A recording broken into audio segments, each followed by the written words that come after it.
বিসমিল্লাহির রহমানির রহিম। আসসালামু আলাইকুম ভিউয়ার্স, লোপা রান্নাঘর ইউটিউব চ্যানেল থেকে আপনাদের স্বাগতম। যারা নতুন ভিউয়ার্স তারা আমার চ্যানেলটিকে সাবস্ক্রাইব করবেন, আর যারা সাবস্ক্রাইব করেছেন তাদেরকে অনেক অনেক ধন্যবাদ।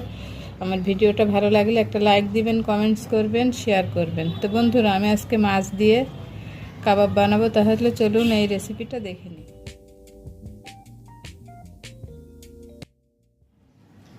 এখানে মাছ সিদ্ধ করে কাটা বেছে নিয়েছি, আর এপাশে আছে আলু ভর্তা করে নিয়েছি।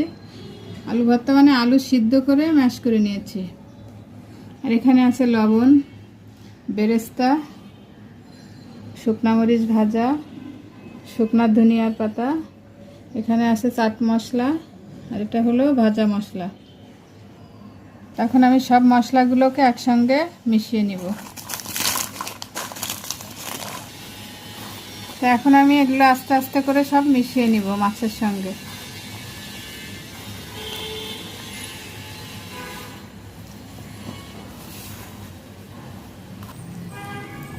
আপনারা এখানে যে কোনো মাছ দিয়েই করতে পারেন, সমস্যা নাই।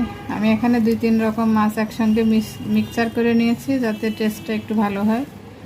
অনেক সময় বড় মাছের লেজ কেউ খেতে চায় না, লেজগুলো সিদ্ধ করে তৈরি করা যায়।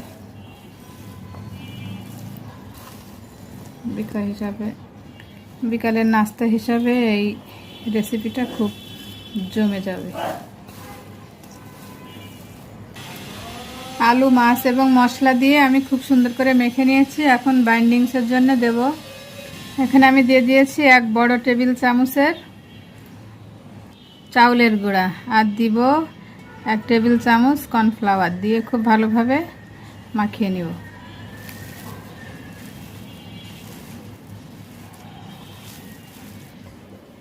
তো বন্ধুরা, আমি খুব সুন্দর করে মেখে নিয়েছি এবং হাতে একটু তেল মেখে নিয়েছি। এখন কাবাবের শেপ দিব।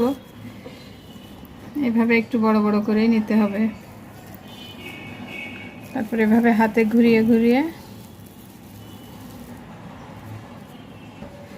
যেভাবে করে আমি সব কাবাবগুলো তৈরি করে নিই। এই যে বন্ধুরা, আমার কাবাবগুলো তৈরি করা শেষ। আমি এখন এগুলোকে ফ্রাই করে নিব। আমি কড়াইয়ে তেল দিয়ে দিয়েছি। এই মাছের কাবাবগুলো ভেজে নিব, অল্প তেলে ভাজতে হবে।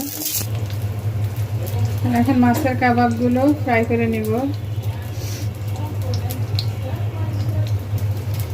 কাবাবগুলো অল্প তেলে এবং লো হিটে খুব আস্তে আস্তে ভাজতে হবে, না হলে ভিতরে কাঁচা থাকবে আর উপরে পুড়ে যাবে। বন্ধুরা, আমার কাবাবটা রেডি, আমি সার্ভ করে দিয়েছি। তো এরকম মজার মজার রেসিপি পেতে সবাই আমার চ্যানেলটিকে সাবস্ক্রাইব করবেন, আমার পাশে থাকবেন। সবাই ভালো থাকবেন, আমার জন্য দোয়া করবেন। আল্লাহ হাফেজ।